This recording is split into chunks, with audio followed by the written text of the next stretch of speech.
જ્યારે પણ પાંચે પદાધિકારીને ગાડી આપવામાં આવે છે ત્યારે વર્ષોથી ગાડી ઉપર સાયરન હોય છે. એટલે એ સાયરન જે વર્ષોથી લગાવેલું હતું એ જ પ્રમાણે ગાડી ઉપર લગાવેલું છે. પણ કમિશનર સાહેબ પાંચે પદાધિકારી એની ગાડીમાં વર્ષોથી જ્યારે પણ આ પદાધિકારીને ગાડી સોંપવામાં આવતી ત્યારે એની ઉપર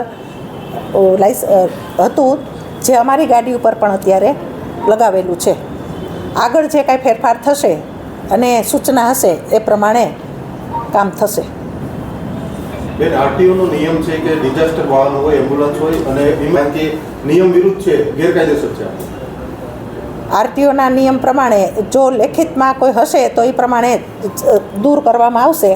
પણ બાકી આમ જોઈએ તો વર્ષોથી પાંચ પદાધિકારીને જ્યારે ગાડી મળતી એની ઉપર સાયરન હતું જ. પણ નિયમમાં ફેરફાર થશે તો દૂર કરવામાં આવશે એમાં.